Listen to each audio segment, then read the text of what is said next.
That's Helen. Hi guys. Hi everybody. We're gonna start, and we're here. We're here in Nelson, as you all know. We're at this place called Satnam Studio, which is the old Jam Factory building in Nelson, and it's converted into like a clothing and art space, and a space for sound healing and metaphysical gatherings. And I'm here to introduce Crystal, who's going to be talking about the astral plane and a little bit about life after death and navigating the astral planes in this really turbulent time. And as we know, the world is going through some major polarization. And underneath all of that is this shift ready to happen. And we can see it's like forces that pull themselves apart into this false duality that appears real, but really it's not. There's so much bigger things going on right now that we could focus on, which more about is about compassion and love and common ground. And so Crystal's going to talk about navigating some of the higher planes and some of the things that are going on underneath all the turmoil. I'm here also to just share my own experience in the astral plane. Now, there's an interesting thing in the New Age community. There's so many terms that we use for the same things, and Crystal's going to be talking about the astral plane, but we all have different terminology for maybe what you're going to be talking about. So I might add something to it, because there's definitely people that talk about the realm of hungry ghosts. There's people that talk about the realms of purgatory or negative entropic beings. And then there's archangels, and then there's avatar level beings. There's so much going on and so many other dimensions to be aware of at this time. So it might be nice for everybody to share what they think is being talked about when we have a little pause and we just ask questions about what was just talked about. So I'm also here to help with that. I've had experiences in my life where I've had near-death experiences where I've left my body and went into the realms of all white light, and absolutely incredible. What took me there was going to a very, very dark place that came from questioning everything. I questioned everything, and to the point where the whole universe disappeared. And at that time I was studying Carl Jung and the Course in Miracles and other texts that were reinforcing this truth that I knew inside, that everything that we see in this material world is Maya's illusion. And I knew that at one point I was meditating, and I knew that with every fabric of my body, every cell in my body knew that none of this was real. At that moment I disappeared and went into this other world where everything became real. Everything I thought of became real, and it was so scary. It was amazing, but then it was scary, and I couldn't handle the power of my mind, and I felt my soul starting to be ripped away by these demons. And it felt like I was in this unknown place, and I felt so arrogant. Like, I felt like, who am I to step outside of this world and be able to edit the software of the Matrix? But I had no idea what I was getting into, so a lot of fear came up, and the fear represented itself by these demons that I felt like they were stealing my soul. And so I was fighting them, and eventually I couldn't fight anymore. But there was a strange love that was there. I was like, oh my God, even though I'm losing my soul, at least I thought I was, there's this love. And I'm like, I don't need to worry, because I surrender. Like, I can't be hurt. There was this knowing that everything is love, so I surrendered. And when I surrendered, I was like, demons, I'm love. You want to have me? Go ahead. I'm all good.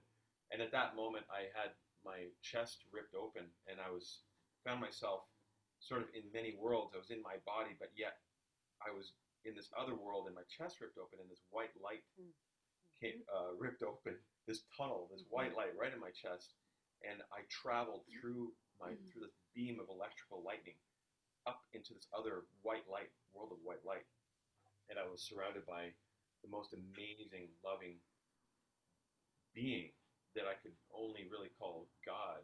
Is what it was. It was like unconditional love. And when I was in that space, I realized that there was nothing to ever be afraid of because nothing bad had ever happened. Everything was already perfect. There was no, everything was perfection. So I went into that world, and I'm taking a long story and condensing it, but because it's not about me, I just want to share my experience today. And I was I was shown what it looked like to go down and look at the planet and look at Earth and look where I came from, and I was offered an opportunity to come back to this plane. And when I looked, I could see my family, and even though I knew all of the things that people were going through in this material 3D world, there's a lot of suffering, a lot of unnecessary fear, and none of it was real, and I knew that. But I also knew that when I went back down, I would be part of that illusion again. But the love was so powerful that I chose to come back down, and I was because I was about 17 when that happened, and I wasn't on drugs. It was just me reading Course in Miracles and Carl Jung, and it was just like big explosion. And in the Course in Miracles, there's this saying that says the bridge to the real world usually involves some type of fear or instability, but be rest assured you're on the path to a more true place. So that experience helped me to understand that there's nothing to be afraid of because you're truly immortal. So that at 17, even though I went down and got completely filled in by my ego again and again and again, somewhere I know that everything's okay, which that experience allowed me to be safe, feel safe exploring other realms. And when I did a lot of psychedelics after that, like LSD and DMT and salvia, those I felt like no matter what, everything's okay. So I had a resting place, but I was able to meet other beings that were on different levels. And I'll share one more experience that's relevant that would help me to have perspective in this talk. And that is I did DMT when I was in Denver with these two women who were trying to help raise the consciousness of the planet. And when I did, I moved. I went to this. Basically, my body disappeared. I don't know if you've done DMT. I'm sure a lot of people have tried that here. The first being that I met, it was in this amazing, warm, loving world that I felt like, oh my God, this is so beautiful. But I met this being that was like this cloaked being that was coming at me from this angle, and it was offering me a pouch. But my feeling was this is not a being that I want him to do it. Like, I'm good, I'm perfect just the way I am.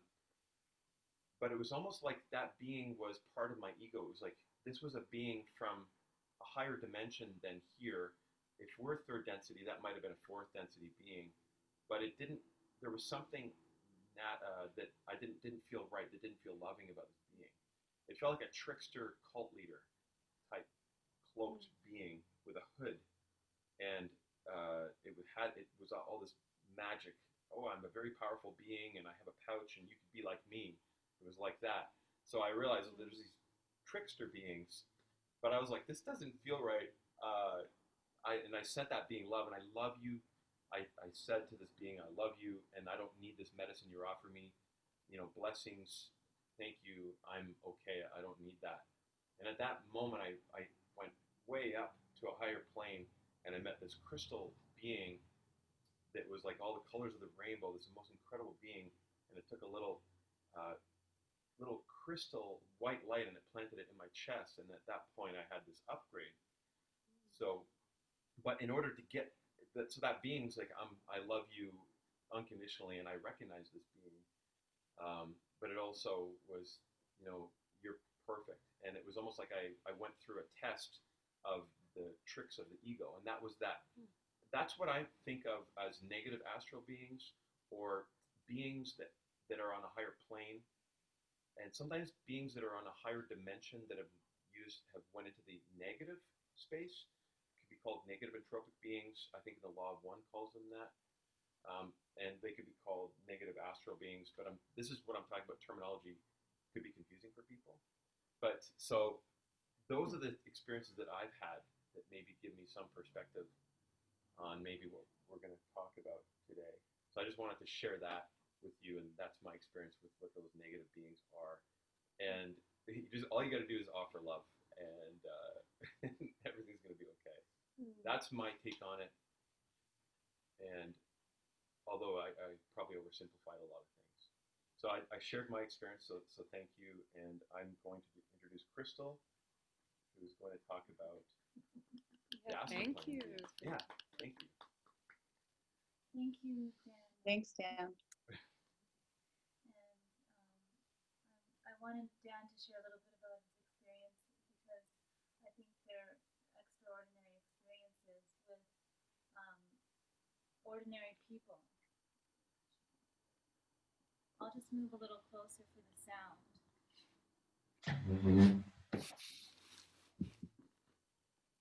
I was just saying that I wanted Dan to share some of his experiences so that we could understand what happens with ordinary people who have extraordinary experiences. Especially the first experience, I was really moved by and taken back with. It was really something that compelled me to understand some of the experiences that I've been going through recently. And this was many years ago that this happened to Dan. So I was happy to be introduced by Dan, but I do have a wealth of information, and I really wanted it to be concise with focusing on some basic fundamentals, understanding life after death, and what happens as far as our opportunities to go to heaven, and what happens to our loved ones, and how we can help them when they pass, and also then how that ties into the new earth and the impact that it has for a new earth. So to do this, I'm going to be reading mostly, but also sharing and getting feedback from you. So I just want to let you know a little bit about my background first so you know who I am. I'm Crystal Elena Frost, and I've appeared on many consciousness films who are all at Gaia right now, Gaia TV.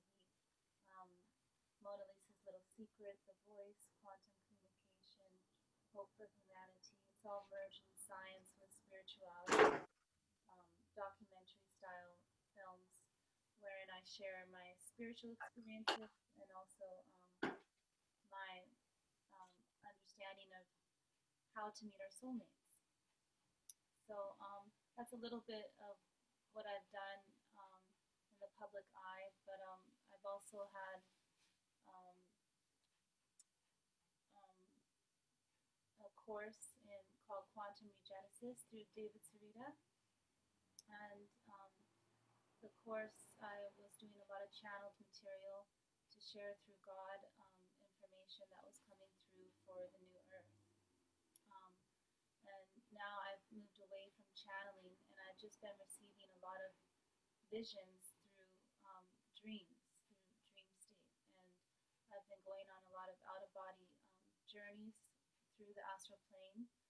And this was opened up through a spiritual experience that I had in Sedona, Arizona, wherein I was basically debilitated through fibromyalgia. If you don't know what fibromyalgia is, it's when anything can happen to your body at any given time. Like your knee could go out or your ankle could go out. There's a lot of extreme muscle pains, and I was at the end of my rope, and I just was humbled and crying to God on my knees and asking for help. And God answered me. Firstly, God answered me through a bodhisattva who gave me a bodhisattva prayer, which I didn't even understand at the time. I actually told it to David Sereda, my partner, and he said that it's a bodhisattva prayer from someone who's like a copy of Jesus, but he's not really Jesus, because there's different copies of Jesus. So then I said, okay, I know who you are. You're not God, but you are a bodhisattva, declare who somebody is in spirit, then um, they leave you. If they're trying to claim that they're God or Jesus, which happens a lot in the spirit realm, there's a lot of fakes who claim that they're Jesus or God when you die, and if you believe them, then they can take your light and you can live in their realm, but you're not really with the real God or Jesus. So when I told him I know who he is, and he's a bodhisattva, which is not a fake God or Jesus, but somebody who is really helping others and has compassion for others. Nevertheless, I was praying to God, and I wasn't praying for a bodhisattva, so he left. And then God revealed himself to me, and God shared with me step by step for many, many days.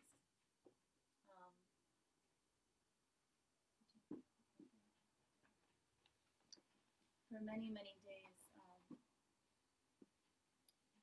Somebody's just coming in for a minute. If you don't mind waiting while they sit down. Crystal, Yes. can you speak a little higher for everybody? Okay.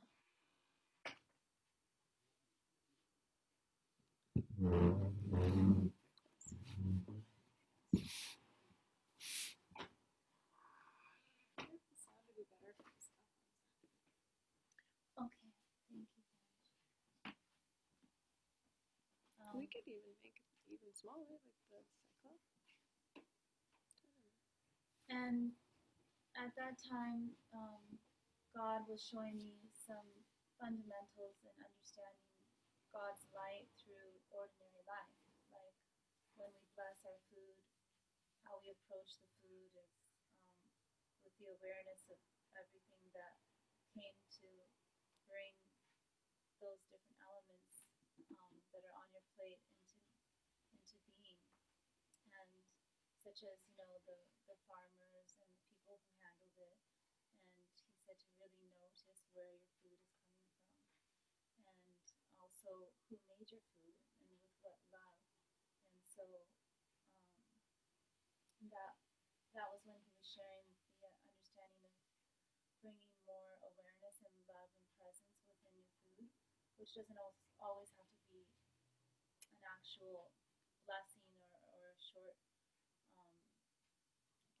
but it can be just an awareness that you have of appreciation, where you take a moment to realize what it is you're taking in for your whole being.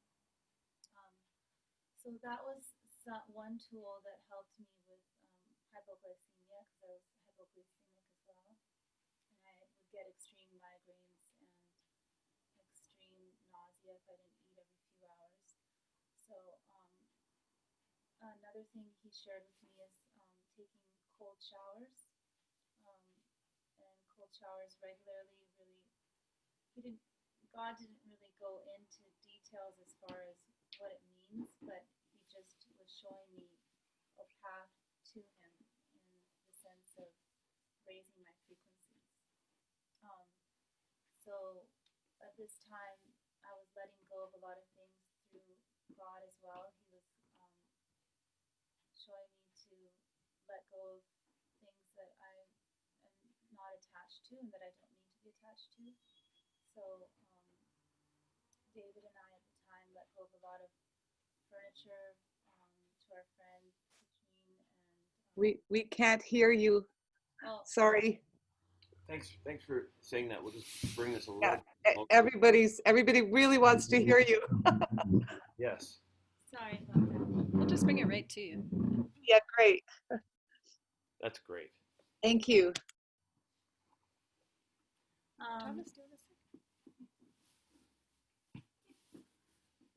So anyway, we were letting go of a lot of furniture, and I was letting go of a lot of clothing, and I opened our house up to receiving love from the community, with friends that we knew to come and see if they'd like something to take for their household. And God was just really showing me to love and let go as a cycle, and love and let go, love and let go, love and let go.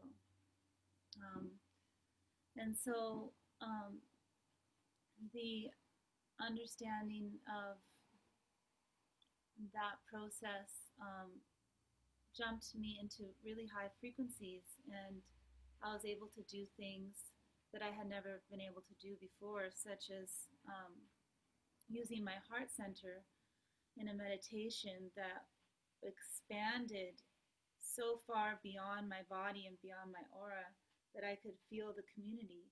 And I felt where there was a house for sale for my friend who was looking for a house to move to Sedona from Vancouver, BC. And sure enough, we drove there, and there was a beautiful house there, and it was an option for her. But nevertheless, my heart center has to line up with what she wants in her heart center as well. And she had a couple of options, but it was just amazing that I could do that from purely a heartfelt place, and not have any awareness of it in my mind or in logical sense. So anyway, I was going through these experiences, and God showed me where I was from. He showed me the whole space, and where I had been in space, and I was given the awareness that I'm an angel incarnate, and I've just been incarnating on the planet for millions of years, actually, with different personalities, and humbling myself to be within, lower. I don't like to say lower frequencies, because we can do things to raise our frequencies, but I would say within lower capacity of what you can do when you're in spirit, because when you're in spirit, you tend to have a greater capacity to, as far as potential, to be able to expand beyond some of our limitations that we have when we're incarnate. Because a lot of times, being incarnate, we get lost in routines and day-to-day patterns that block us in our ability to expand our aura and open our energy centers. So doing things that are outside of the box is what God was showing me in some basic tools, especially changing your food as well. He showed me changing my food to raw food, and like I said, taking the cold showers, meditating, and especially meditating on a heart center. And he showed me doing this special breath work. I could ground God's light into my body and bring that light through to affect the world through intention. So I think that there's a lot of gatherings where people hold meditations for intentional work for the planet, which I really think is amazing. That's what the world needs more of. But also, it's important to bring into awareness that the power of breath, especially deep breath, really makes all the difference with using your intentions to direct them. But anyway, I was doing a lot of that work at the time, and then we needed to move out of Sedona, Arizona, so that we could just be in higher frequencies, because there was a lot of astral attacks that were happening at that time, and the astral attacks were starting to carry over to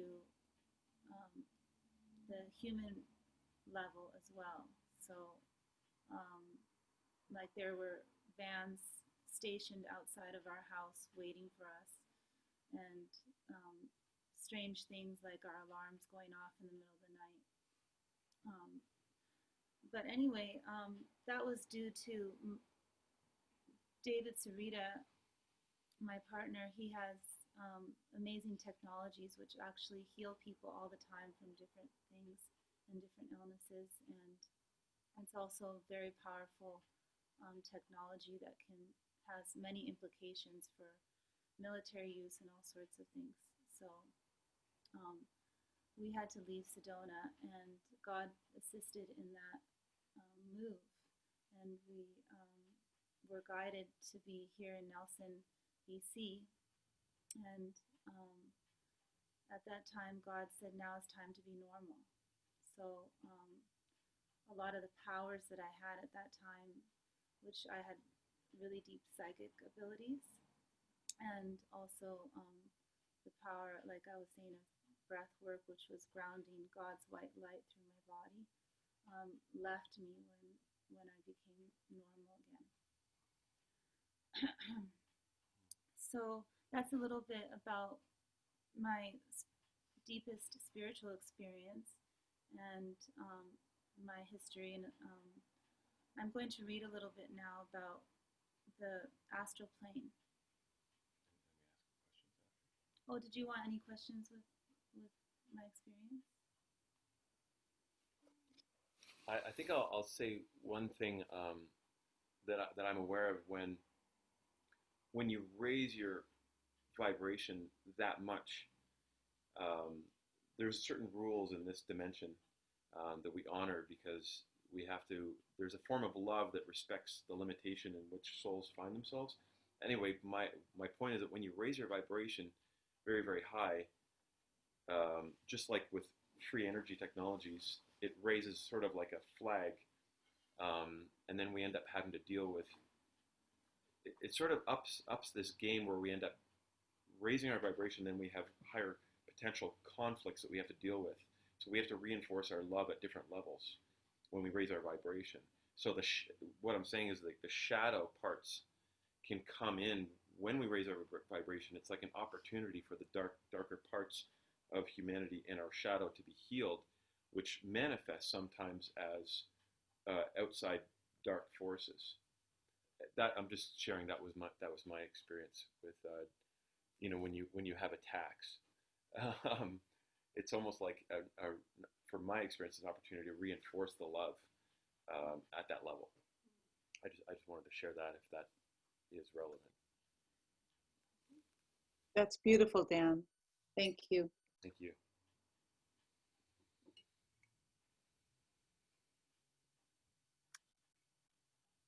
I'd like to just piggyback and compliment what you're both sharing. This is such extraordinary sharing.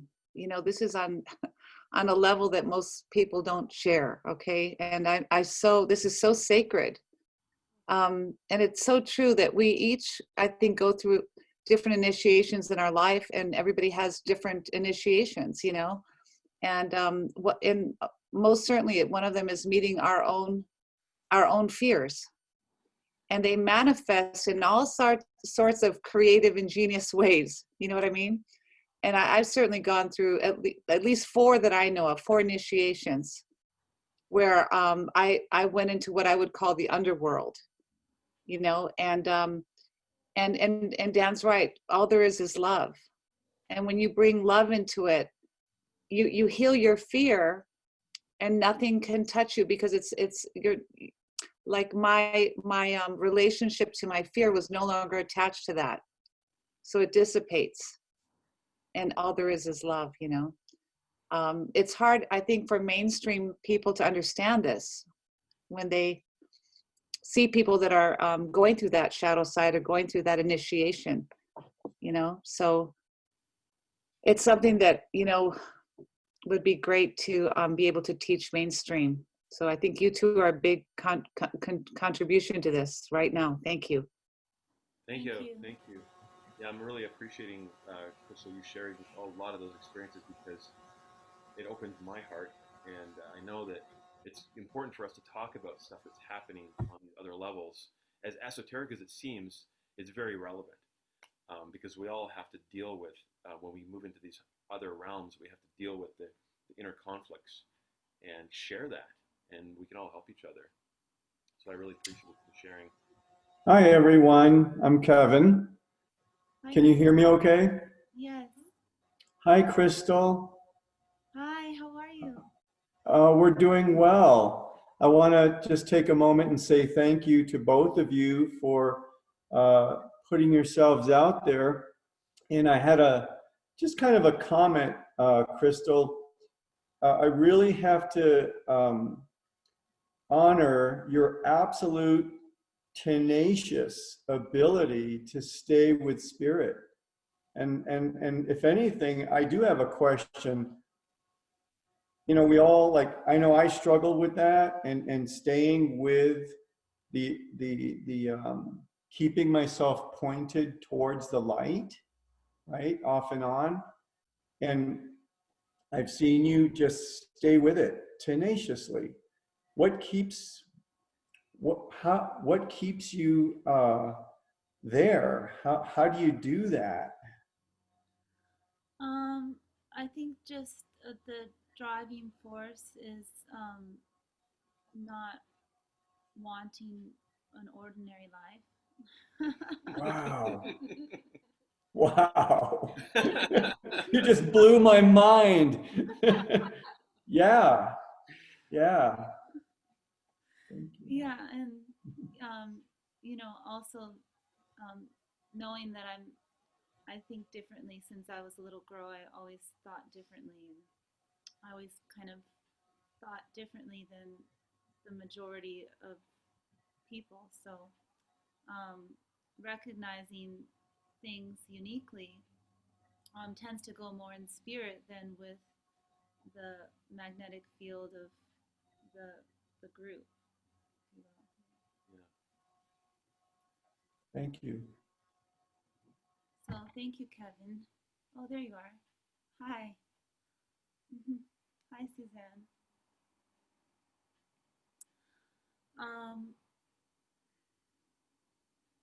I'm going to read a little bit about something that might be shocking to some of you,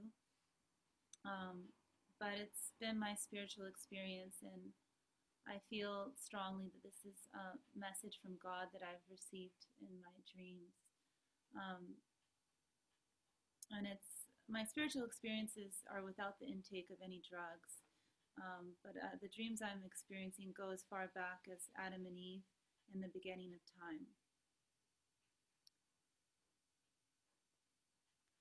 Our atmosphere has always been filled with spirits who have passed since the beginning, when Adam and Eve took in the knowledge of good and evil. But before the astral plane was created, something shocking took place.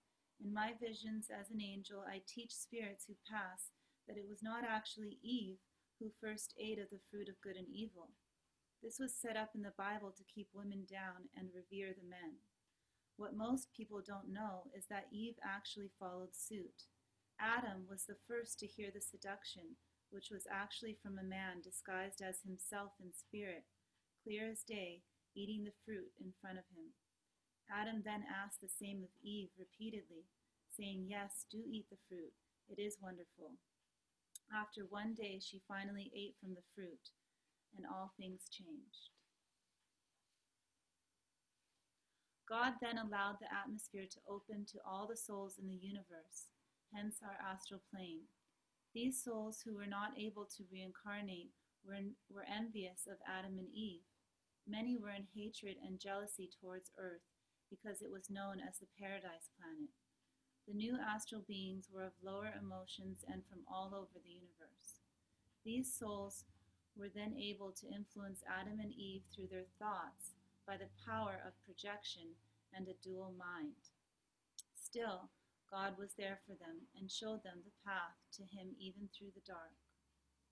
So let's talk a little bit about the dual mind, because taking of the fruit of good and evil, a lot of people have the idea that it's just the taking in knowledge and wisdom, and I think that those people fail to understand that there's a duality that really traps us, which is a pivotal understanding of what happened to Adam and Eve.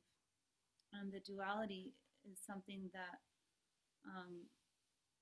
I didn't really understand until I had that deep spiritual experience in Sedona, Arizona, where God came to me and actually healed me of the fibromyalgia and told me how to heal my fibromyalgia myself. And that's the part I didn't tell you, which he just said, wherever there's pain, send love. Wherever there's pain, send love. And so I would focus an intention in a particular area of my body to just bring my heart center there and radiate the depth and the warmth of the love in that place to heal it. And then the spirits would lead me, because muscle pain and all that, those kind of illnesses come from spirits. They're not us. We don't come into this life giving ourselves pain through illnesses and disease. It's really something that's foreign to us, foreign bodies, just like when we have viruses. It's foreign. Help me out. Energy, like it's just Yeah. They're just like energies that are disharmonic, that we're attached to, that are related to emotional disturbances, and that all of it's energy. Yeah, so it's not actually ours. It's these lower beings who become low frequency because they're afraid to reincarnate, or they're afraid to go to heaven, and they're envious of our lives being alive and well. So this is what happens to people, and this is what I became aware of through my own illnesses, that it's really nothing to do with me, but sometimes what happens is they can attach to us if we are negative ourselves, or if we believe in something that is harming us, that is not necessarily harming us, but if we have fear about something in particular, they can attach themselves to that area. Or also things that we abuse, like if we abuse alcohol and our kidneys and liver are, failing us, then they have the right to go there, is what I understood through my experiences, is that they actually are given certain rights where You're giving them permission through the fear that you're. It's right. like an agreement. Right. Yes. There's gods who and angels who actually teach them that if they're going to take people's light, then just go to the people that are negatizing or feeling bad about themselves. Like that's how aging comes too. We don't actually create our own aging. We're participating in it. If we believe that we're getting old, then we're participating in it. But usually the aging comes through these spirits who start to take our light. And they do so because of our concepts and our ideas about when it's time to get older, or how I'm feeling more tired now. Or, a lot of this has to do with cultural perceptions. And it's just a pattern that we're repeating. And the ghosts are just feeding off of that pattern. And a lot of it's unconscious, these unconscious beliefs that we haven't yet brought to the surface. And what you said was like with your fibromyalgia, that you send love. And so that whole thing about these other beings, or whatever you want to call it, that are connected with certain parts of our body, our kidneys failing through some idea that we have that's negative. So we're feeding another idea of a negative being. But what you said is send love. And that's how you heal it. And so you have this amazing opportunity in your own body to send love to parts of your body. You're actually healing the collective. It's like you're a fractal subset of the collective consciousness. And when something attaches to you and you go through your own healing process and heal that part, your organ, send it love, you're actually sending love to the whole fractal set, and you're healing that being that thinks that it needs to prey off of the negative. When in fact you could bless it with, like you said, the white light. Yes, yes, that's wonderful. I'm just seeing that in it, what you just said. I'm just sort of, yeah. That's perfect. Yes, yes. So it's a dual mind that causes an opening for spirits to come in and give us illnesses or diseases or aging. But when we have a perfect mind, if you will, or an understanding of singularity, which is actually something that happened to David Sereda, and he wrote a book called Singularity. It's a very sophisticated understanding of non-dualism. So when we have singularity, if you will, then we really realize that our own perfection, and then we're radiating a full aura that doesn't have any openings or through fear or insecurities, that allows less spirits to influence us. Because you're outside of the duality, you're not playing into the duality because you're in the singularity, Right. the oneness, which doesn't know about opposites. And the Garden of Eden thing, that metaphor about how we separated into duality from the knowledge of good and evil, we created this duality, but it's not real. Yeah. But that's part of the trick. And it's that what you're saying is going back to the singularity. And I know that Joseph Campbell called that the Holy Grail because it's in the middle, it's in the neutral place. That's also the singularity that is talked about, in alchemy. So going into that same singularity heals the duality. Yes, definitely. Yeah, so just sending love to the area where you're having so much pain from is getting out of the duality and into just your wholeness and your ability to just see love and perfection. So When you say duality, you mean polarity? Yeah. yeah, Okay. like a Yeah. polarity, or yes. Yeah, duality, polarity, yeah. So a dual mind is when you see people through judgment and miss God's light within them. So that's another thing that came out of the deep spiritual experience I had with God is I was on such a high frequency that I could actually see people's godliness. Like God showed me that you see that part of that person, that's me. You see that part of that person, that's me. That part of the person, that's me. And there were parts that person connected to on such a deep, heartfelt level that was either helping others or helping themselves to be illuminated, that was obvious when you're in that state, in that high frequency, that they're God. That I was seeing God in individuals that were just ordinary, my friends and family and people, strangers. They were ordinary people, but I could actually see God in what they were doing. And it didn't mean that everything that they were doing I could see God. It's just that once I became aware of, wow, that's their God, then everything that they were doing became appreciated. You appreciated just the whole person, the whole being. Wow.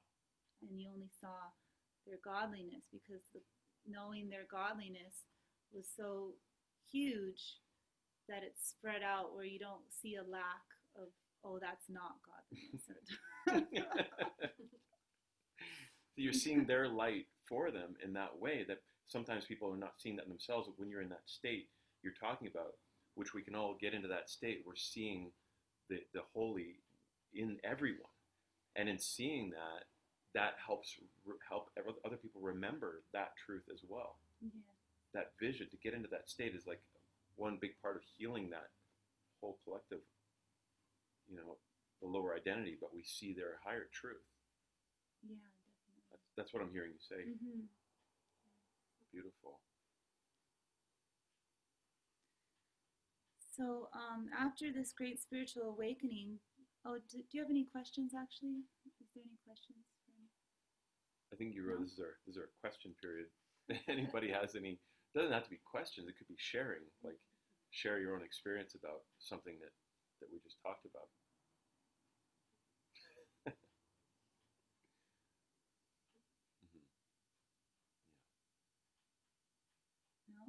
No? Okay. I do. I was just waiting for anybody else to go first. I just wanted to share that I witnessed you in this state, and I learned a lot from you.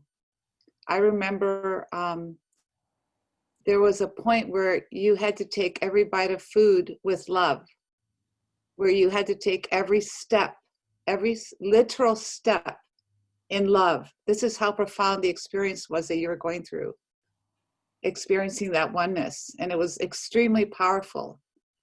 And I think Kevin remembered that also. And it was it taught me a lot. I mean, the next time I went to eat, I'm like, oh my gosh, you know, that kind of presence and consciousness to take every bite in love. And I know that Bo, who's on the Zoom today, she has experienced this, and I think you refer to it as a state of samadhi.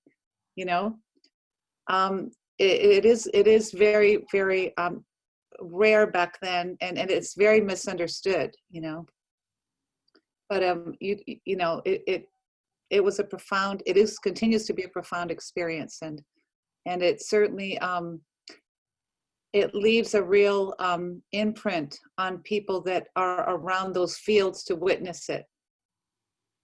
If that makes sense. Yeah. Yes, it does. Thank you. It certainly does when you have an experience of your ego is no longer there, and you're in a state of oneness and just walk the world in love, which for me lasted 3 whole weeks. I was in that state. Oh, really? And it was complete guidance, and it was really miraculous. Like I always was just open, and somehow I always got messages to know where to go and what to do and who to see. And the other strange thing is that it was very miraculous that I would get phone calls from people who, you know, I hardly even knew, and they'd be asking me to come over to their house, and would we like to get to go over certain things and so forth. And it was just like, wow, this is being orchestrated. The whole event for the whole 3 weeks was just orchestrated with miracles. Yeah, it's really, really amazing. So I know for sure. And what was that? Yes, that this is very real. How was that experience initiated?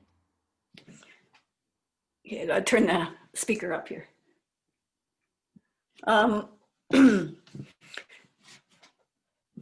That one, let me just think for a moment. I was in bed, and I had been listening to a cassette tape. So this was in the year 2000. And it was a John Du Ryder, who's a Canadian guru. And I was listening very, very intently to what he was saying, the words he was saying.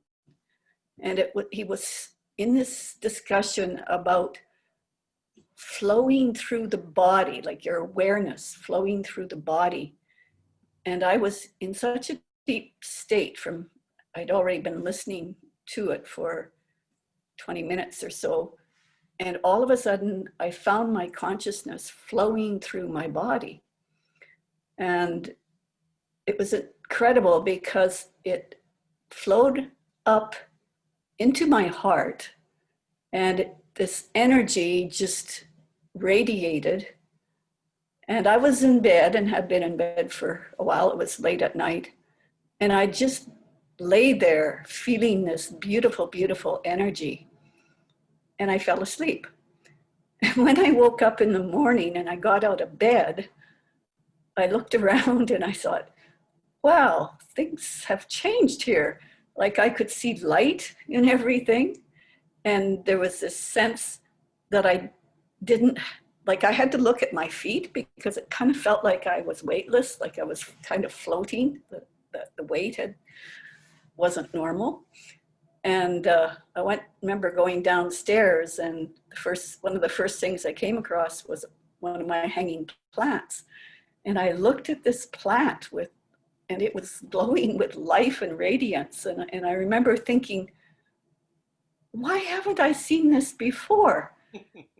And then I looked out the window, and there's across nearby, there's this huge willow tree, and the leaves were blowing in the wind, and it was so miraculously beautiful that I thought, wait a minute, there's something very different going on here. And that state was continuous for 3 weeks. And I actually could not think anything that was anything but love. Like it was like the duality had completely disappeared. And I was just solidly in that state for 3 weeks. And like I say, many miraculous things unfolded. And I felt directed and guided the whole time. Wow, you're using your real eyes. You're having a realization. Yeah, it was a really incredible realization. And I have to say, sadly, when 3 weeks later, when I actually got up, I went to bed, I was still in it, but when I got up in the morning and I got out of bed, I could feel my weight. And I looked around and the light that I was in, everything shining, was gone, and I knew that I was no longer in it.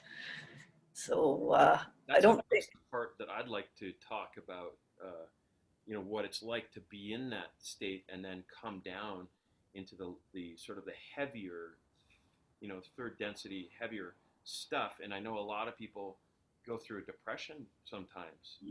Absolutely. Yeah. Almost 2 years for me.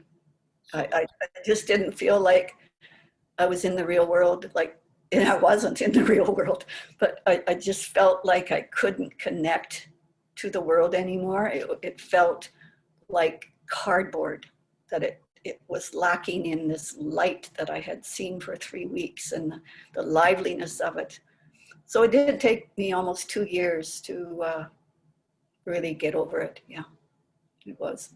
there's such a big gap between those two spaces that when you come down to the third density, I'm just going to call it third density, when you come down to the heavy body, you got to figure, well, how what are the tools that you need to be able to navigate that after coming out of that experience? I think it's a really important question. Is like my own truth tells me, like, connect with the community that relates to you, so that you have community. I think that's the big one for me. Mm-hmm. But my question is, like, what are the tools? What tools do we have? Yes, love. I think the big part of that is to love where you're at.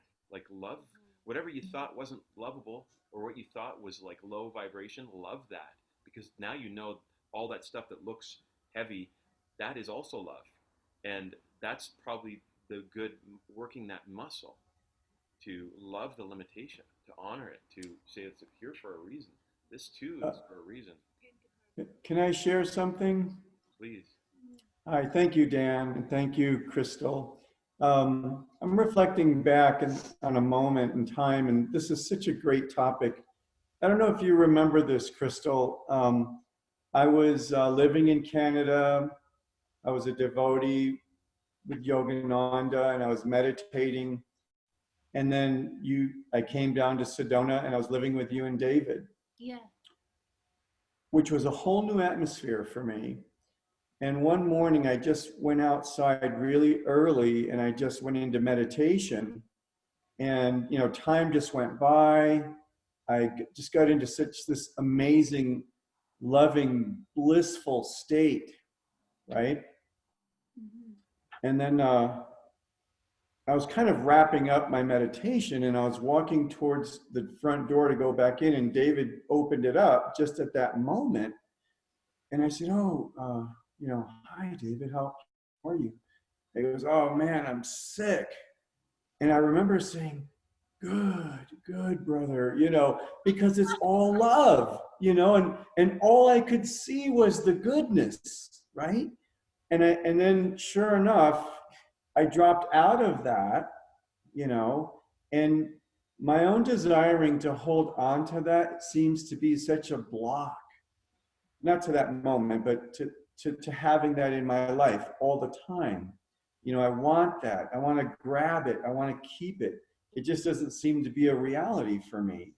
And Dan, you touched on it. When we drop out, what are the tools to get back? You know, and for me, I don't know about the rest of the group, but it just seems to be sporadic. If I do the work, or not, it just seems to happen on its own time and flow. It can be discouraging, or it can be, you know, amusing too. But I get in those places and I just desire staying there in that good sweet spot where it's all love no matter what's happening. So I'd like to know what some tools are, maybe. Thank you for sharing. I think it's good to take a short break because I'm going to use the washroom, and Oh then yeah, me too. we can head back in a few minutes. Yeah, we can hear you. Great. Would love for you to share something. I just wanted to share that the topic that you were talking about is a big topic here in Sedona, Arizona, you know, wanting to capture that bliss and wanting to hold on to it, you know. And I'm really glad Kevin brought that up. And I had to come to terms with that and just be okay with not, you know, when I'm in dense fields, that's, you know, it is what it is. And that there's sacredness in everything, and every breath and everything, there's just sacredness in it all, you know. And I just accept it, because I can go for weeks without experiencing that, you know, and things can be really hard, but that there's sacredness in that. And so that's been my new mantra, you know. It's just every second is what it is, and I just try to embrace it all, you know. Absolutely. That's the temperance where you realize there is something, there's a underneath it all the other illusions can happen, but you know deep down that everything is light. Some part of you always knows that, and to just stay with that in the center, just know that. And it's a wheel. Well, yeah, that's right. Yeah, exactly. When you're in the duality, you're on that wheel of like the seasons and the duality, everything is always changing. And you could be in the center of the wheel. And Yeah, like when you're in the winter and you jump into yeah. Well, when you're in the winter and you jump in the lake, if you can do that, like now it's called the Wim Hof thing, but people have been doing that for thousands of years. It's like the cold. It's not what you think it is. It's like a crystallizing awakening. It's meeting what you think is cold straight on, and you have that awakening through the cold. Has anybody had that experience? a lot. Yeah, everybody here. Like yes. Great. It wakes We'll have you to up. organize something. It like snaps you out. It snaps you out, and then the cold no longer is cold, and it's just more like, whoa, energizing, refreshing, crystallizing, inspiring, Invigorating. Invigorating and alignment. Yeah. Okay, well, coming back to the astral plane, I'd like to share a little bit more here.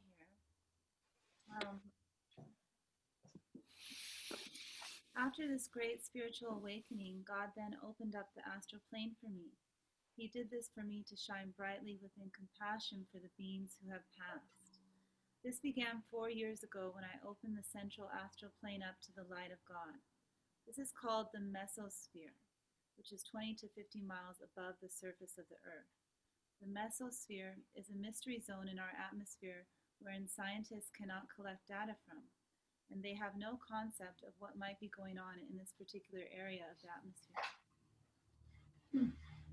I traveled out of body through multiple realms in the stratosphere up to 30 miles from the Earth and the mesosphere that were held by different frequencies for the lower sections of the atmosphere.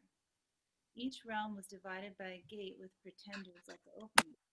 Pretenders were those who acted as God or Jesus, claiming judgment on you. They did so by knowing the observer of your life, an astral being that follows you. Then the fake God collects the information from your life and pretends they know you as God would, to try to make you fearful. If you believe in them, they can then take your light and trap you in the astral plane.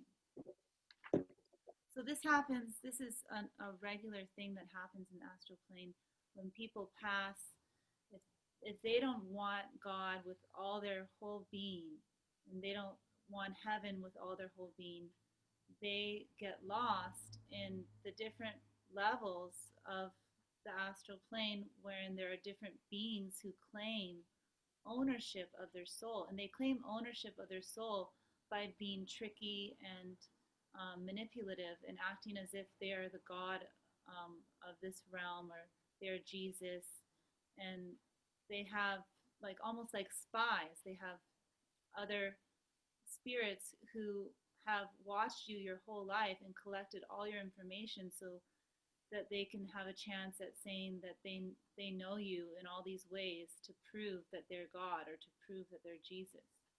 And people who don't really know God and don't really know Jesus are victims of these beings who have a huge difference in their ability to help the people, because their intent is not good. They're not like in a lower heaven where they're helping you and they're going to be here for you after you die. They actually take your light, and they take your light to dim you so that they can gain more light, and you can reside in the astral plane with them amongst many. So that's something to be aware of. But let's talk about the people who have passed. As I went through the realms, I had dreams of Marilyn Monroe, Rosemary Clooney, the Rat Pack, and Frank Sinatra, who were all in the third and fifth realms. I'm a trained jazz and opera singer, so um, it wasn't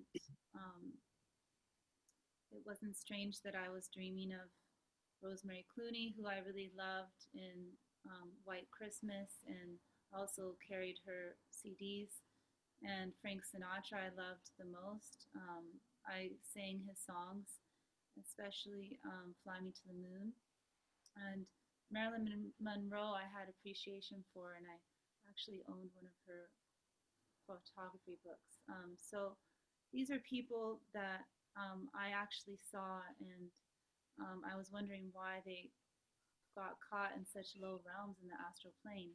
But the truth is, they, even though they're charismatic and they gave us a lot of light within song and music, they had their own faults, and a lot of it had to do with the abuse of alcohol at that time. But also, what abuse of alcohol can do is a lot more damage, and it can damage things that, well, it can cause damage where you have judgment that is poor. So creating actions that are not in your natural self. A natural self is not a person who is under the influence of any drugs or alcohol. Natural self is a person who is in touch with their true spirit and heart and mind connection. Um, so anyway, these souls were distinctive in their voices and presence, however they were old. It is only those who receive a lot of light that get to have their youth in spirit.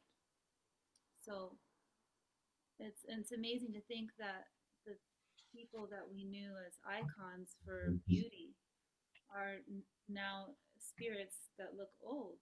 And that's really what was shocking.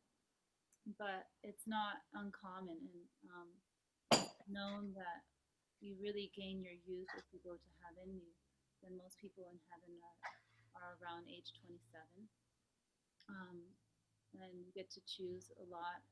If you gain a lot of light, then for something you did on the planet, then you can be youthful in spirit, such as Princess Diana. She was one of them. She carried with her a soft, milky light when she first died. You might ask me now how I know this, because I've only traveled through the astral plane out of body for the last 4 years. But David Sereda, the father of my children, had a spiritual experience with Princess Diana. David Sereda is a well-known scientist, self-taught scientist, physicist, and lecturer, ufologist, author, and meditation instructor. And he actually, at this time, was working in landmines and bomb detection under Nobel Prize winner Dr. Bogdan Maglic. And at this time, David was president of the company, working on military contracts as well as finding funding for the bomb detection. Everyone he was approaching for funding the free energy through Dr. Maglic was declining and ignoring the cause. This included people like Princess Diana and Leonardo DiCaprio's company. This is when we had 9/11 and the technology to detect bombs was available in an instant through David and Dr. Bogdan Maglic. It was purposely not implemented in the airports. David felt hopeless at this time because he had gone through such efforts to gain clout with higher funding for people who not only had the funding but had the name to really put their stamp behind the Nobel Prize winner, Dr. Bogdan Maglic, and support his technology, which is fusion, without nuclear. So imagine a world without any need for nuclear fusion. It's all just free energy. Yeah, no radiation. Yeah, it's all eco.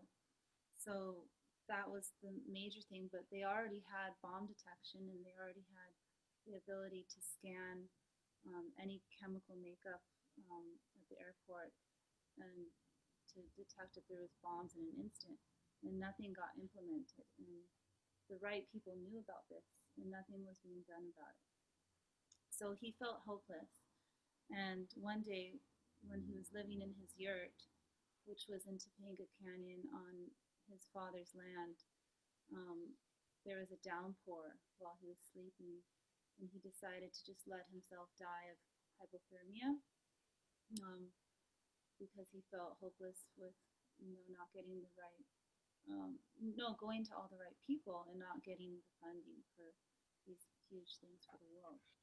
So he was disillusioned. He was disillusioned. He was depressed or given up. Well, he just decided in that moment, because it was so cold and the yurt was filling up with water, that he was just going to let himself die. And that's when he had a vision of Jesus Christ.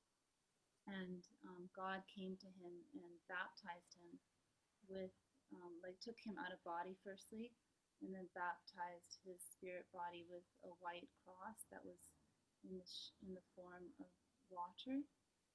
And he was baptized in spirit, and then he lifted up, and God shared with him through Jesus Christ singularity, what singularity is, and what non-dualism really means on a very sophisticated level.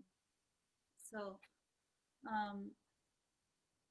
after that experience, he was gifted with a city known in India as a spiritual gift. He could now see spirits.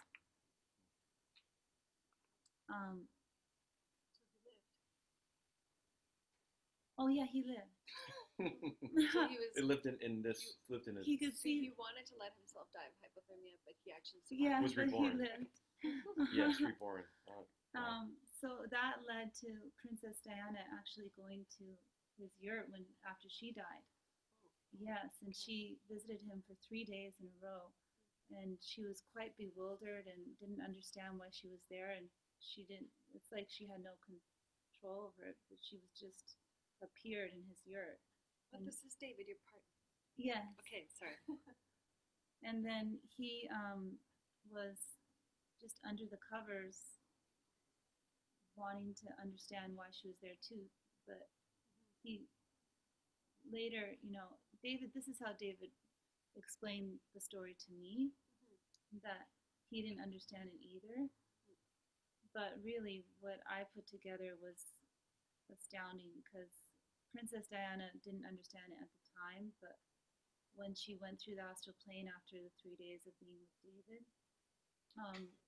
God showed her that it was really because she didn't fund his technology and fund the company that would have changed the world, that she was there trying to make a connection with him to understand what he was going through. And that was in his yurt. And, she had all the money in the world. She could have funded it so easily. So Princess Diana actually admitted to me in my dream that David Sereda had approached her through Dr. Maglich and that she ignored them because their company was small and not within the class she existed in.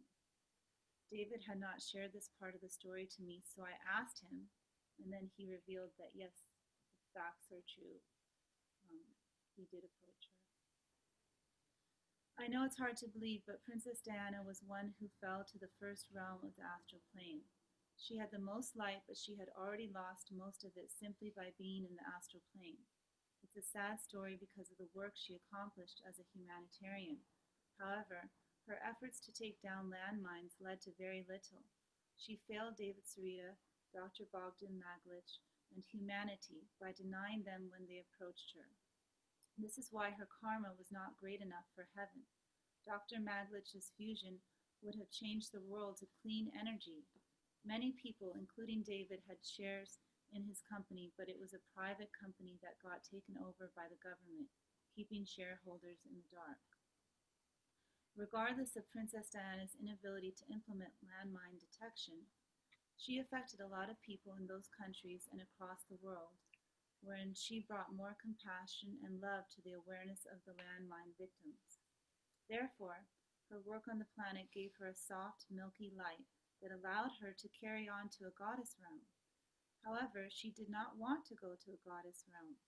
She denied God and decided to stay in the first realm of the lower astral plane, where she had been seduced by a fake Jesus. So that's been my experience with Princess Diana and how that impacts our life. I wanted to create a couple of examples of people who have passed that we have a connection to. Dr. Bogdan Maglich just recently passed and became a part of the astral plane. Right before he died, he told David he was about to sign a $50 million contract with the U.S. government for fusion, which has implications for endless power without nuclear radiation. This should be a publicly known company. No one from the company can be reached now. However, Dr. Maglich knows now that he was murdered by his own younger associates who did not want to take the company public. So that's what he shared with me on the other side. And that was just, I think, 2 years ago that he passed. Dr. Maglich resisted the seduction of the central astral plane for a long time. He gained height with God to reside within the higher realms of the astral plane. However, like many do, he would descend to hear what was being said about him. Finally, he got seduced to be with the central astral plane on the lower levels. So he, among many, are now in the astral plane. We've had many people that we know die, and we didn't know things that they had done, and they had fallen.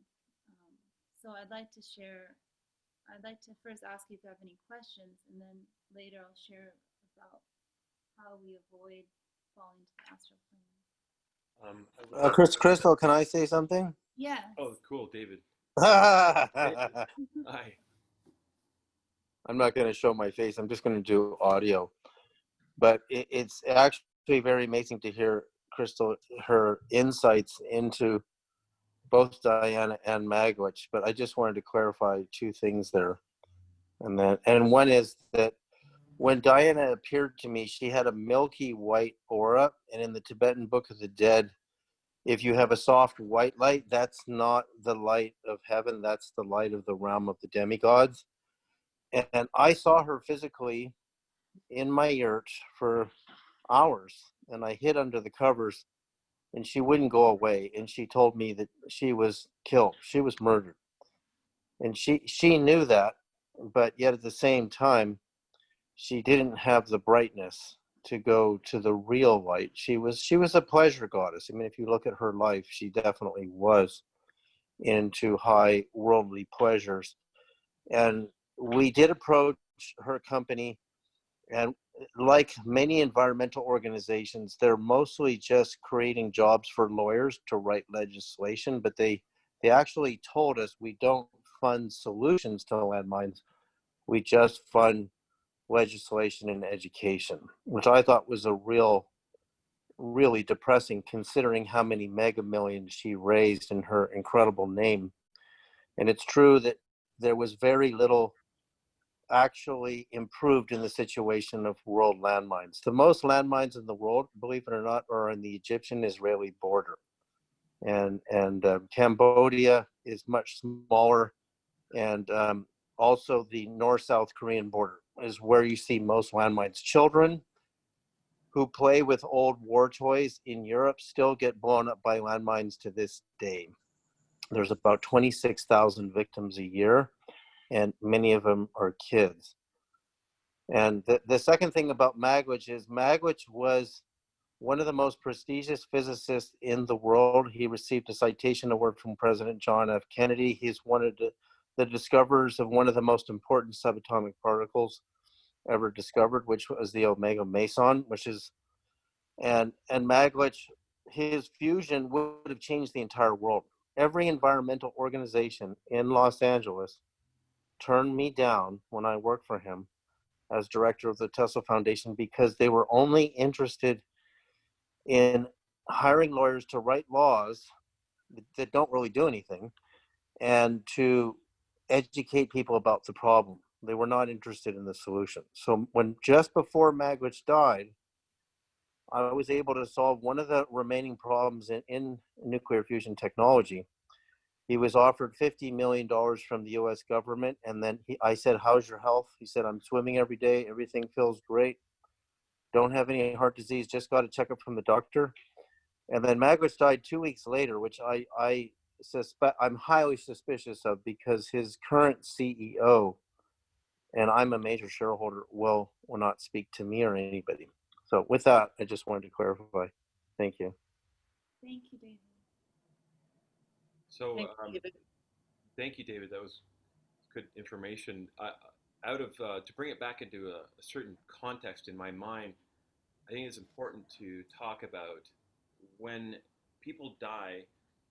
Sometimes you still have this guilt or some karma from your previous life that you can't absolve, which sort of can trap you temporarily from going. Like you said earlier, the point was that if you don't desire don't desire God, then you can get tripped up for a bit in those other realms. And sometimes you go to that realm, stay there for a while. It could be 10,000 years, but again, it's all relative, because that might look like 10,000 years, but in our time, it might be a different dimension of time. So it's hard to understand those dimensions from our point of view. And some beings that get trapped in those realms, whether it be the realm of hungry ghosts or whatever those realms are, it's temporal, and it's also part of your karmic journey to be tripped up for a bit. And you had a name for some of those beings, but like each of these different realms has these little protectors. Oh, like observer. Yeah, and those little protectors, the guards, they're almost like little stages you have to graduate past, and sometimes you don't graduate past a certain stage because you get tripped up by your fear or by some desire that's not God based. But I do have to say I agree and I disagree, because the truth is my experience has shown me that the astral plane is extremely unfair, and when we die we have such a short window to actually go to God, and the window is really us not getting involved in the astral plane beings and their routines, because their routines are to take people's light. And once you get involved in taking people's light on the planet, then you start to produce lower emotions of desiring them and desiring being resentful that you're not um, incarnate on the planet, and then you get jealous and angry, and then all those emotions tell God that you can't reincarnate now, and you can't move on to heavens, because now you have more of these lower emotions than you would have if you went to God directly after you die. So it's so important to want God with all your might, and to want heaven, or at least a reincarnation within everything, and pray for. It's actually 3 days that a person has to pray for 3 days to God, before he will come to this universe, because the highest God doesn't reside in this universe. He resides in other universes above it. This universe is actually the lowest universe out of all of them. And that's because we have Star Wars in this universe. We have both good and bad. And there's beautiful universes where there's non-duality, such as in divine feminine pairs. And that's the third universe, where if you love somebody so much that you know you're going to be with them forever, you can ascend to this heavenly state, which is a whole universe, for God to release the light of the true feminine and the true divine within male and female pairs that actually end up becoming one as a fully realized masculine feminine pair. So our universe is actually known as the Star Wars universe. And the Star Wars universe is basically when God gives the light to both the dark and the good.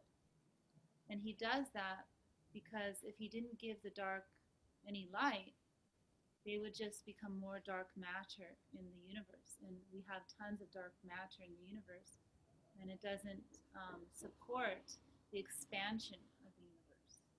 In order to support the expansion of the universe, you have to understand transforming the dark and uplifting them and brightening them. So that we're in a very polarized universe. The way you're describing this universe has got the polarization of the dark and the light. We have the fallen angels. We have, and all of that is also another duality as part of this great awakening process, to be in this universe and then to graduate to the next universe. And it's a very interesting, it's a very unusual topic to talk about what it's like. So I'm gathering it's very important that when you go through the death process, that you really work on the heart so that you don't get tripped up in these other places. And talking about the alchemy of these lower or negative astral planes, there's one great explanation I've heard is like from the Law of One, where they talk about negative social memory complexes, which are kind of like hierarchical beings that feed off of negativity in the astral planes. So it's an unusual topic, but it's good to talk about. And I know that we're talking about this, but is everybody familiar with what I'm talking about? Yeah. So it's a really interesting topic to talk about what the alchemy is like in the astral plane. But I think it's also important that we realize that you're not tripped up, obviously, forever. This is again part of a journey. So, what's your conclusion on that? No, I agree. Yeah.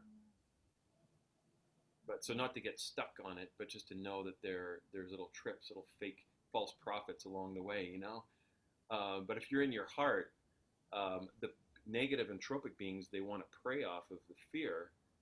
But if you just are always in the love, like they don't, that's not in their dimension. That doesn't feed them.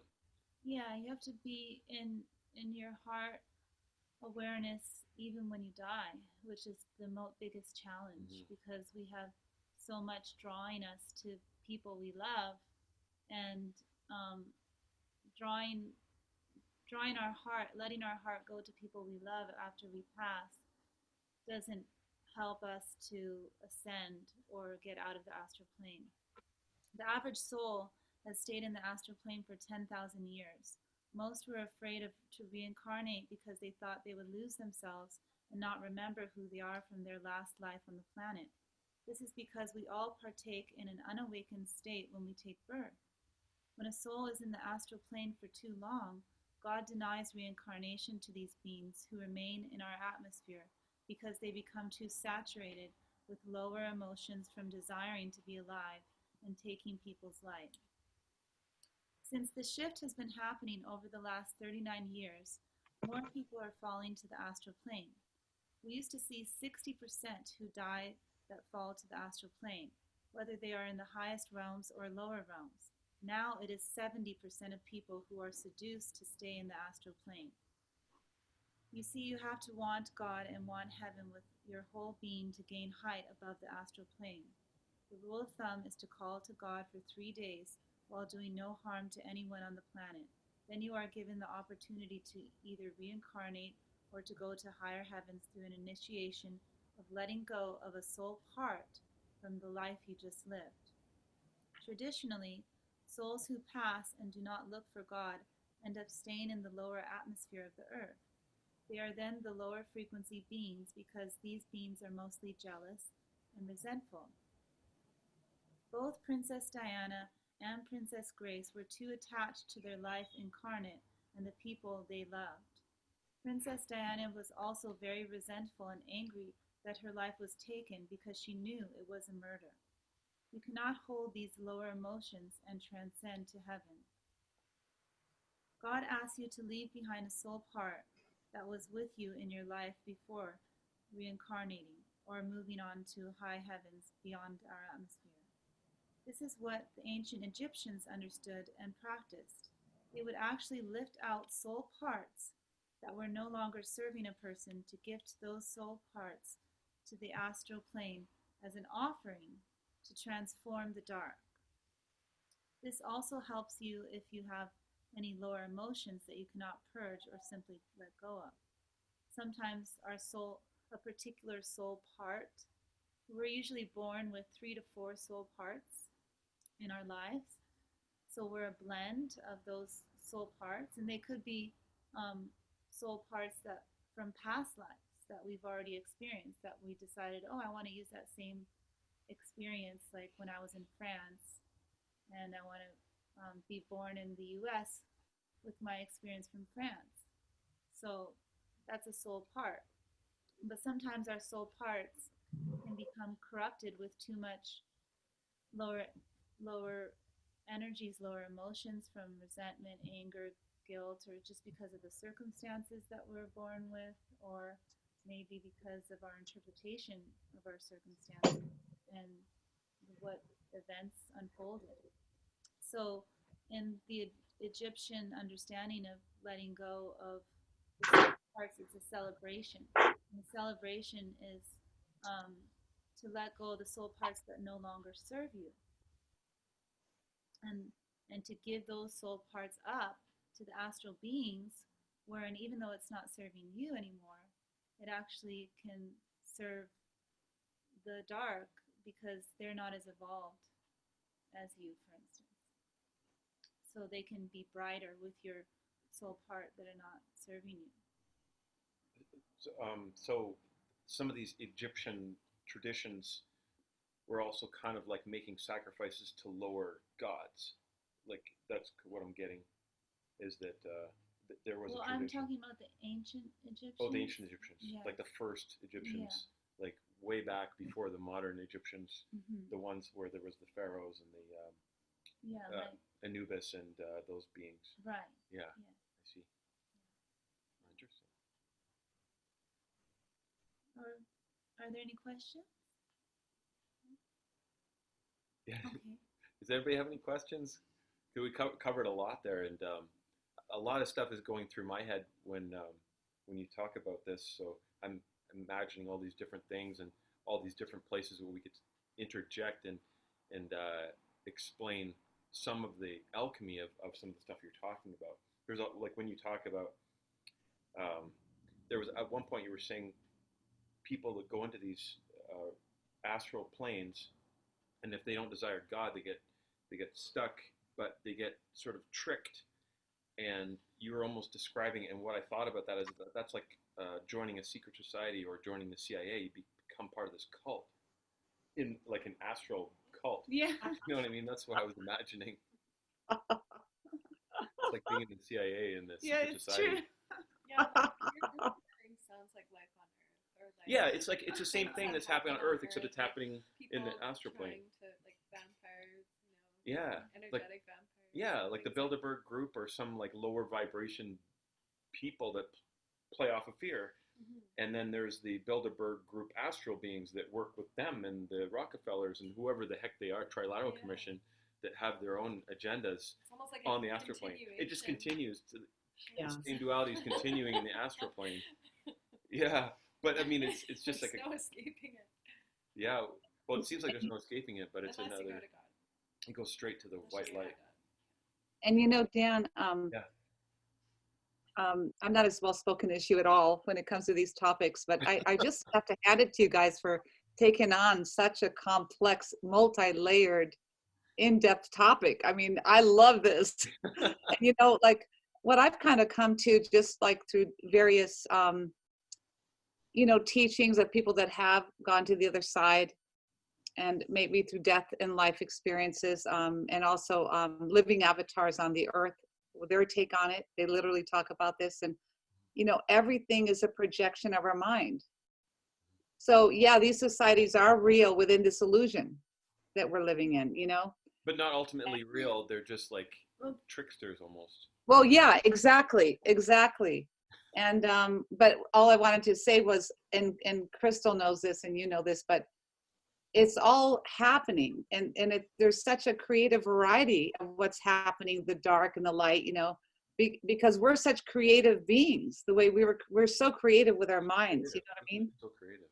And ultimately, like, it's all about liberation, and freedom from the constriction of our all this density, you know, all this kind of imagery, you know. And I mean, I have firsthand experience with this, you know, where I've been frightened out of my mind. You know, it was so real to me, you know. And the fear itself makes it real. Right. You're collaborating, you're agreeing. It's just part of an agreement. Absolutely. Part of the duality is that you get to agree to choose to go into these dark places. Exactly. And play this stuff out. Right. And then we have, and that's part of our, like the pearl in the clam, you know, the rubbing till it becomes a pearl, you know. And we each have our own journey with that, and what we go through, you know, to come to a place of liberation and freedom with it. On that note, I'm going to say one other thing. Yes, and what just came to me there was that even when you're in those dark places, you like purgatory, you think there's no way you could get out because you're so deep down in the dark. There's that slingshot effect where you can have the greatest awakenings. That's what happened to me when I went to the dark realms and had this realization that there's no way that things could be this bad. And there was this giggle underneath it all that was this white light. You know what I'm talking about? You go so dark, you realize this can't be real, because you're pushed to the point of despondency where you realize this. Sometimes us in this duality, we have to be pushed so far to have these big awakenings. You know what I'm talking about. And then the other thing that came was that Eckhart Tolle said some people with the biggest pain bodies often have the biggest awakenings. So that's another thing to keep in mind, that if it gets really, really dark, be rest assured you might be getting close to a big awakening. So there's that as well. Yeah. Joseph Campbell talks a lot about that from more practical terms, you know.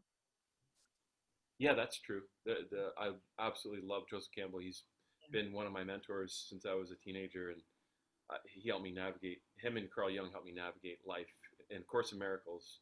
So that's what's given me healthy perspective on some of my experiences. Yeah. So thanks for taking on this topic, Crystal and Dan. Yeah, well, I think that's a lot of information for understanding the astral plane, and that's beautiful that everybody had insights and understandings with it. So I didn't realize the time. I know we're running kind of long, so I'm actually going to read just a short version of the understanding of the new earth and how this ties in to the astral plane as well, because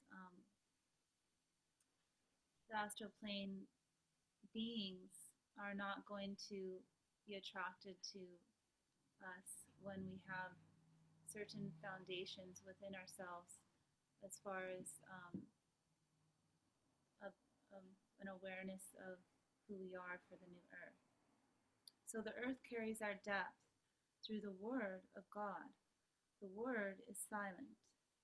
We can hear God when we are peaceful within and surrounded by the creation of nature He intended for us. Too many busy streets, high rises, and cars move us out of sync with the universal hum of the sun. The sun carries with it myriads of frequencies high and low to resonate within our depth and carry the information of our universe. Our heart naturally attracts the sun, as they are both natural EMFs. But our environmental chaos from technologies, with interfering radio signals, prevent the natural harmonies from the sun to activate our heart centers. Nature has the information from the sun and the earth to resonate with your natural self. Opening a strong pathway to your natural self is being in nature daily, connecting with someone you love daily, and doing what is in your depth daily. The look of God on the planet then becomes our natural self through I am connected to Source. Being your natural self is living from your heart center, firstly by carrying out your first intentions from the heart center. Your natural self may be different than you would normally think of yourself. Accessing what you connect with in God helps illuminate your natural self. Perhaps you had a gift that you decided not to follow and took a different path within society to establish stature. Now is the time to revisit the light God gifted you with. If your gift was in music, how did this make you feel? Perhaps you were more relaxed or more energetic. Maybe you felt like dressing differently. Or maybe it inspired you to do more within God than music alone, such as writing, sharing, and socializing more, or caring for yourself in ways that resonate with your natural self. Using the gifts we were born with is key to resonating with our natural self. These are the things that God wants us to share and create from for a new earth.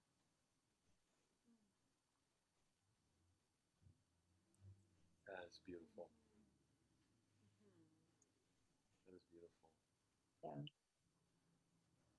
That was a powerful wrap up.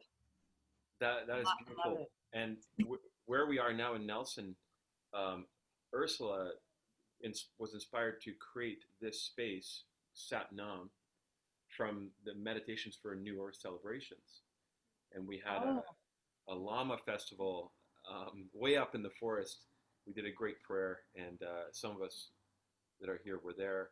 And it's so appropriate, your talk about the astral plane and the new earth, because this is the moment that we have to help raise the vibration of the planet by following our truest core, our truest desires. We're in a community here, and I know Sedona is another community that really is so supportive for the creative individual to express their truest, and everybody wants to support you for it. So this is so appropriate. So thank you, Crystal. Thank you, Crystal. Thanks for being here. Really enjoyed that. Thank you, Crystal. Thank you, everyone. Thank you, Dan. Yeah, thank you, everyone. Thank you, everyone. Thank you, Shayna. Thank you, Shayna. Yeah.